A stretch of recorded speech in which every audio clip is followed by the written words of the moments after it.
हरे कृष्णा हरे कृष्णा हरे कृष्णा कृष्ण कृष्णा हरे हरे हरे राम राम राम हरे हरे।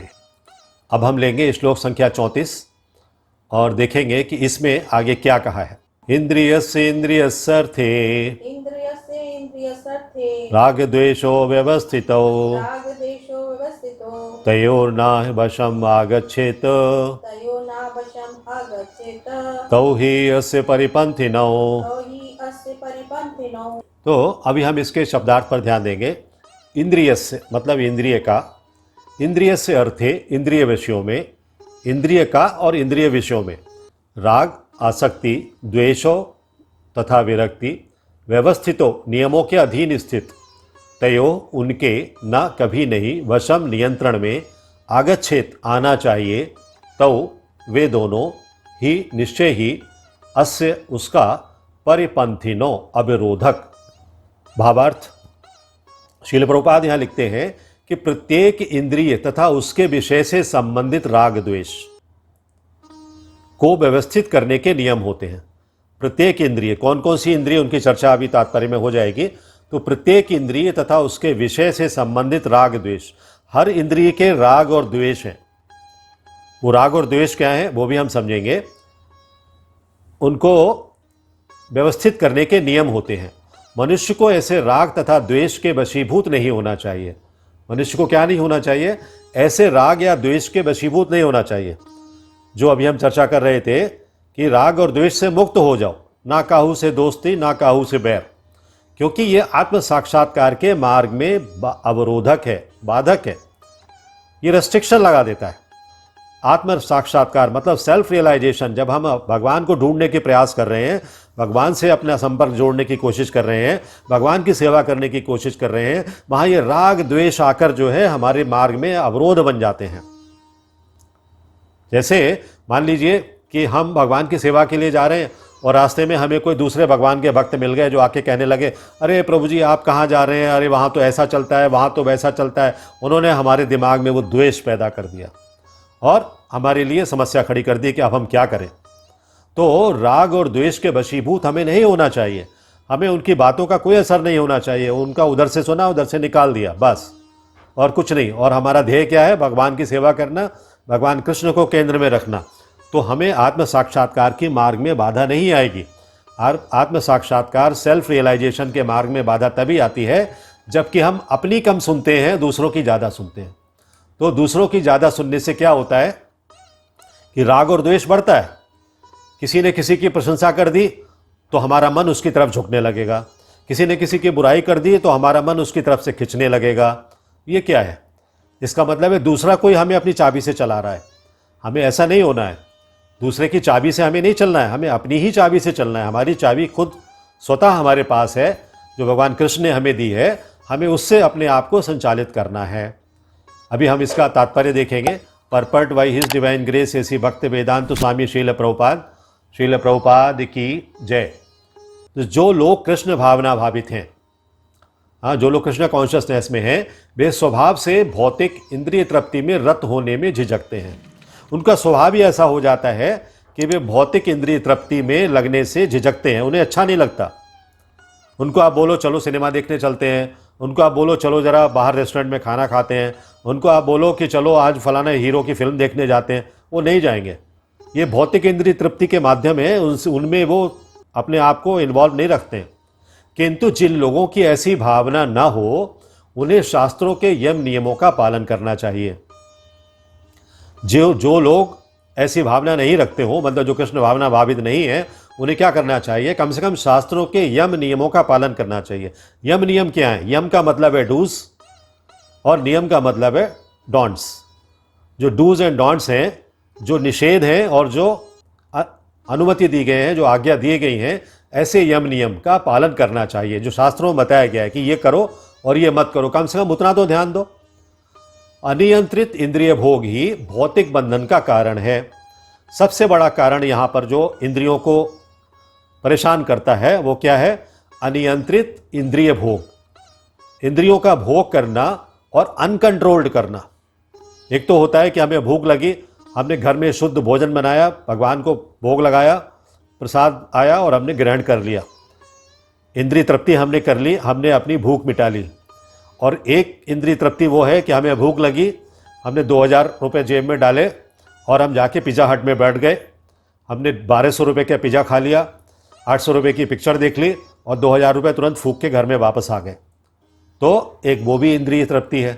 तो ये अनियंत्रित इंद्रिय तृप्ति है। नियंत्रण करके आप इंद्रिय तृप्ति करो भगवान को केंद्र में रखकर, तो भगवान भी प्रसन्न होंगे, आप भी प्रसन्न होंगे। तो ये भौतिक बंधन का कारण होता है।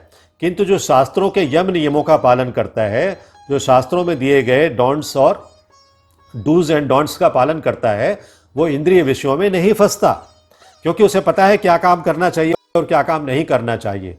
उदाहरण के लिए यौन सुख बद्ध जीव के लिए आवश्यक है। और ये श्रील प्रभुपाद जी बहुत ही महत्वपूर्ण उदाहरण यहाँ पर दे रहे हैं। वो इसके अलावा और कोई इससे उच्च कोटि का उदाहरण नहीं हो सकता है, क्योंकि सारे जो चीज़ें हैं वहीं जाके रुक जाती हैं, और जो सारे झगड़े फसाद हैं और सारे प्रॉपर्टी, पैसा, लेन देन, सारी चीज़ें हैं वो इसी जगह पर आकर केंद्रित हो जाती हैं। कहाँ पर? यौन सुख बद्ध जीव के लिए आवश्यक है, और विवाह संबंध के अंतर्गत यौन सुख की छूट दी जाती है कि विवाह कर लीजिए, कोई बात नहीं है, आप इस सुख का आनंद लीजिए। शास्त्रीय आदेशों के अनुसार अपनी पत्नी के अतिरिक्त अन्य स्त्री के साथ यौन संबंध वर्जित है। शास्त्रों में कहा गया है कि अपनी पत्नी के अलावा किसी और के साथ सहवास करना आपके लिए वर्जित है। अन्य सभी स्त्रियों को अपनी माता मानना चाहिए, क्योंकि अगर हमने ऐसा नहीं किया तो पशुओं में और हम में कोई फर्क नहीं है। पशुओं में वो बुद्धि नहीं है, पशुओं को वो यम नियमों का ज्ञान नहीं है, पशुओं को वो शास्त्रों का ज्ञान नहीं है, लेकिन हमको तो ज्ञान है ना। हमें अगर ज्ञान है तो हम उस ज्ञान का पालन करें अपने जीवन में। तो अन्य सभी स्त्रियों को माता मानना चाहिए, किंतु इन आदेशों के होते हुए भी मनुष्य क्या करता है? मनुष्य अन्य स्त्रियों के साथ यौन संबंध स्थापित करना चाहता है। इन प्रवृत्तियों को दमित करना होगा, इन प्रवृत्तियों को हमें दमन करना होगा, इनका शमन करना होगा, इनको खत्म करना होगा, अन्यथा वे आत्म साक्षात्कार के मार्ग में बाधक होंगी। और अगर हमने एक इसी प्रवृत्ति को आप वश में कर लिया तो बाकी की सारी प्रवृत्तियां अपने आप से वश में हो जाएंगी। तो इसीलिए जो इस्कॉन के 4 नियम है, 4 नियमों में ये व्यभिचार का भी एक नियम है कि हमें व्यभिचार नहीं करना है, परिस्त्री संग नहीं करना है। तो श्रील प्रभुपाद ने जो 4 नियम बनाए उसमें एक नियम ये भी रखा है। तो जब तक ये भौतिक शरीर रहता है तब तक शरीर की आवश्यकताओं को यम नियमों के अंतर्गत पूर्ण करने की छूट दी जाती है, किंतु फिर भी हमें ऐसी छूटों के नियंत्रण पर विश्वास नहीं करना चाहिए। ऐसा हमें छूट मिली हुई है कि हम थोड़ा सा ये करें, थोड़ा सा वो करें करके, इसका मतलब ये नहीं है कि हम अनियंत्रित हो जाएं। मनुष्य को अनासक्त रहकर यम नियमों का पालन करना होता है, आसक्ति नहीं पालनी किसी भी चीज़ से। अगर कहा गया है कि विवाह करके आप इस तरीके का सुख भोग सकते हो, तो इसको हमें अनियंत्रित नहीं करना है, नियंत्रण में ही रखना है, आसक्त नहीं होना है। अनासक्त होकर हम इन नियमों का पालन कर सकते हैं, क्योंकि नियमों के अंतर्गत इंद्रिय तृप्ति का अभ्यास भी उसे पथभ्रष्ट कर सकता है। नियमों के अंतर्गत इंद्रिय तृप्ति का अभ्यास भी, कई बार आगे उदाहरण जो दिया उससे और स्पष्ट हो जाएगा कि कई बार कितना भी नियम पालन करते रहे फिर भी मन कहीं ना कहीं फिसल जाता है, तो पथभ्रष्ट कर सकता है। जो लिखा गया है ना, जिस प्रकार राजमार्ग तक में दुर्घटना की संभावना बनी रहती है, जो बड़े बड़े हाईवेज बने हुए हैं वहाँ सभी दुर्घटनाओं को कम से कम करने के बहुत सारे साधन सामग्री, फोर्स और पेट्रोलिंग सारी व्यवस्थाएं की गई हैं। भले ही इन मार्गों की कितनी ही सावधानी से देखभाल क्यों न की जाए, किंतु इसकी कोई गारंटी नहीं दे सकता कि सबसे सुरक्षित मार्ग पर भी कोई खतरा नहीं होगा। वहाँ भी गाड़ियाँ जो हैं स्किड करके पलट जाती हैं या टकरा जाती हैं, वन वे बने हुए हैं फिर भी जाके डिवाइडर से ही टकरा जाती हैं। तो कुछ ना कुछ अनियंत्रण वहाँ भी हो जाता है कितने नियमों के बाद भी। तो ये उदाहरण यहाँ प्रभुपाद जी ने दिया है कि हम नियमों का पालन करने के बाद भी कई बार हम भटक सकते हैं, तो वो हमें भटकाव से दूर रहना है। भौतिक संगति के कारण अत्यंत दीर्घ काल से इंद्रिय सुख की भावना कार्य करती रही है। चूंकि हम भौतिक संगति में रहे हैं इसलिए अत्यंत दीर्घ काल से, अत्यंत दीर्घ काल क्या है? जन्म के बाद से, माँ के पेट से निकलने के बाद जो 9 महीने माँ के पेट में रहे उसके बाद से लेकर जो 10वां महीना शुरू हुआ या जन्म का पहला वर्ष शुरू हुआ, वहाँ से आप लगा लीजिए और अभी तक जब तक हम जीवित हैं तब तक भौतिक संगति है हमें, और उसके अलावा और कुछ है ही नहीं। तो भौतिक संगति के कारण इतना लंबा जो काल है, इंद्रिय सुख की भावना हमेशा काम करती रहती है। तो वो इंद्रिय सुख की भावना हमें धीरे धीरे करके निकालनी है। अतः नियमित इंद्रिय भोग के बावजूद भी गुमराह होने की हर समय संभावना बनी रहती है। हमें इससे संभावना को खत्म करना है। अतः सभी प्रकार से नियमित इंद्रिय भोग के लिए किसी भी आसक्ति से बचना चाहिए। हमें आसक्त नहीं होना है, क्योंकि आसक्ति जो है हमें बहुत परेशान करती है। और इस आसक्ति से बचने के लिए सबसे ज़्यादा अच्छा क्या है?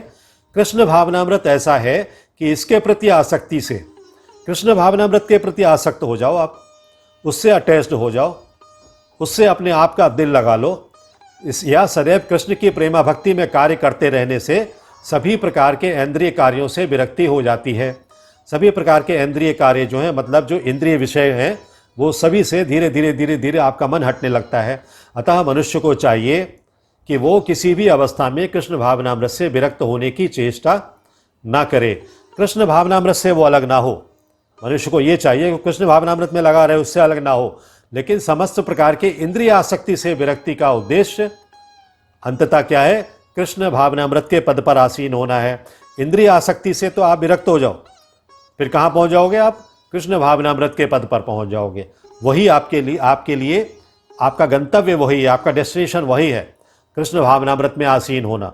तो कृष्ण भावनामृत में आसीन होने के लिए क्या है? साधु संग, भक्तों का संग, भगवान की सेवा, भगवान की जो अर्चना की 9 विधियां मैंने बताई थी पिछले बार में, तो उनका पालन अगर हम करेंगे तो निश्चित तौर पर हम कहाँ पहुँच जाएंगे? हम भगवान के निकट पहुँचते जाएंगे। भगवान के निकट पहुँचना ही हमारा उद्देश्य है और भगवान की सेवा करना ही हमारा उद्देश्य है। तो यहाँ जो इस श्लोक में इसकी थोड़ी सी व्याख्या हम देखेंगे। इंद्रियस्य इंद्रियस्य अर्थे, इंद्रियस्य इंद्रियस्य अर्थे मतलब प्रत्येक इंद्रिय के विषय में अलग अलग उसके क्या है? राग और द्वेष है। वो राग और द्वेष कैसे हैं अलग अलग, उनको समझेंगे ज़रा। तात्पर्य ये है इसका कि जो इंद्रियां हैं हमारी 5 ज्ञानेंद्रियां, कौन कौन सी? कान, जिससे कि हम सुनने का काम लेते हैं। त्वचा, जिससे कि हम स्पर्श का काम लेते हैं। नेत्र, जिससे कि हम देखने का काम लेते हैं। जीभ हमारी, जिह्वा, रसना, रसना भी जिसका नाम है, टंग, जिससे कि हम स्वाद लेते हैं। और नाक, नासिका सबसे महत्वपूर्ण, जो कि हमें सूंघने का काम करती है। कई बार लोग जो है बिना कुछ बोले हुए, बिना कुछ सुने हुए अपनी नाक से, उनकी नाक इतनी तेज़ होती है, पता कर लेते हैं इसके दिमाग में क्या चल रहा है। तो उनकी नाक इतनी तेज़ होती है। तो स्पर्श त्वचा का, रूप नेत्रों का, नेत्र हमेशा अच्छा अच्छा देखना चाहते हैं। रस जीव का, और गंध नाक का, और कान, कान का क्या है? सुनना। तो ये जो इनके गुण हैं, इनमें राग और द्वेष है। कैसे? और जो हमारे लिए राग है वो दूसरे के लिए द्वेष भी हो सकता है। मान लीजिए कोई चीज़ हमारे सुनाई पड़ी, हमें सुनाई पड़ी वो अच्छी है। मान लीजिए हरे कृष्ण महामंत्र यहाँ पर चल रहा है, आप लोगों को सुनाई पड़ा, आपको अच्छा लगा, हरे कृष्ण महामंत्र चल रहा है।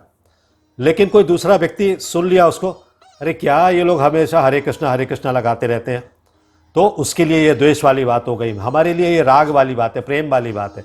हमारे कान ने उसको सुना और अच्छा महसूस किया, लेकिन उसके कान ने सुना, कान दोनों के एक ही हैं, लेकिन दोनों की प्रकृति अलग अलग है। उसके कान ने सुना तो उसमें उस द्वेष की भावना आ गई। अभी लीजिए नाक की बात, एक गंध आई, एक गंध हमारे लिए बहुत ही खराब है। हम नाक बंद कर लेते हैं और कहते हैं यहाँ से जल्दी से जल्दी निकल जाओ, बाहर हट जाओ यहाँ से, ये गंध बहुत दुर्गंध है। हम उसको गंध या सुगंध नहीं कहते, हम दुर्गंध कहते हैं। लेकिन एक दूसरा व्यक्ति हो सकता है जो उस गंध को, हाँ क्या अच्छी सुगंध आ रही है, उसको अच्छा महसूस कर सकता है। जैसे कि आप मार्केट में जा रहे हैं, आप लिकर शॉप के बाहर से निकले, वहाँ पर आपको दुर्गंध आएगी।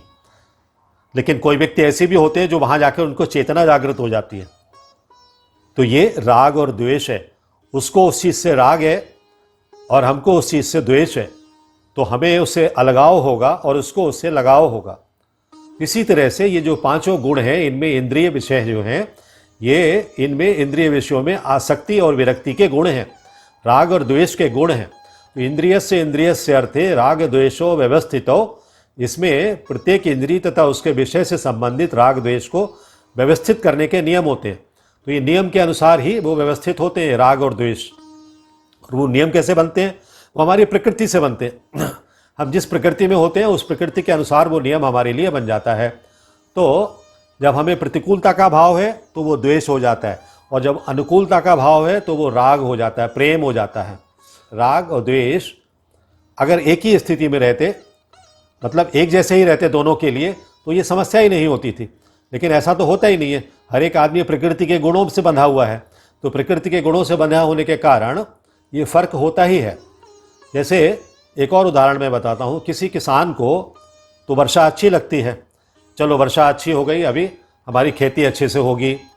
लेकिन कोई दूसरा व्यक्ति ऐसा भी हो सकता है, मान लीजिए कुम्हार है, उसने बहुत सारे दिए बना के रखे हैं, दीपक बना के रखे हैं, मटके बना के रखे हैं, प्यालियाँ छोटी छोटी बना के रखी हैं, कुल्हड़ बना के रखे हैं धूप में सूखने के लिए, और अचानक से घनघोर वर्षा हो गई तो उसके वो सारे बर्तन जो है वो गल गए, टूट गए, खराब हो गए, क्योंकि कच्चे रखे हुए हैं, अभी सूख रहे हैं। उसके लिए वो वर्षा नुकसानदायक है, उसके लिए द्वेष है। लेकिन किसान के लिए वो वर्षा राग वाली है, उसको प्रेम वाली है। वो कहता है नहीं, अच्छी हवा चलने लगी, अभी अच्छी बारिश हो गई, अभी हमारी खेती अच्छी होगी, गेहूं की फसल अच्छी होगी, मटर की फसल अच्छी होगी, अरहर की दाल अच्छी हो जाएगी, सब्जियां अच्छी हो जाएंगी। लेकिन एक तरफ वो खुशी मनाता है, दूसरी तरफ एक कुम्हार जो है वो उसके लिए दुख मनाता है। तो ठंडी हवा में जैसे गर्मियों में अच्छी लगती है, सर्दियों में अच्छी नहीं लगती। तो एक ही हवा है, लेकिन गर्मियों में तो वो हमारे लिए राग पैदा करती है, लेकिन सर्दियों में वही हवा हमारे लिए द्वेष पैदा करती है। तो इस प्रकार सभी विषय अनुकूलता और प्रतिकूलता के हिसाब से कौन सी चीज़ अनुकूल है, कौन सी चीज़ प्रतिकूल है, हमें प्रिय और अप्रिय लगते हैं। तो मनुष्य जो है अपने अनुकूल या प्रतिकूल विषयों को चुनता है, और कैसे चुनता है? वो अपनी प्रकृति के या इंद्रिय विषयों की प्रकृति के आधार पर उनको तय करता है। तो हम आत्म साक्षात्कार के पथ पर आगे बढ़ सकते हैं और राग द्वेष से मुक्त हो सकते हैं। तो हरे कृष्णा हरे कृष्णा कृष्ण कृष्ण हरे हरे, हरे Ram Ram Ram Hare Hare. If you like this video, press the like button and share it with your family and friends. If you want to watch more such videos, please subscribe to our channel, and for getting updates, press the bell icon.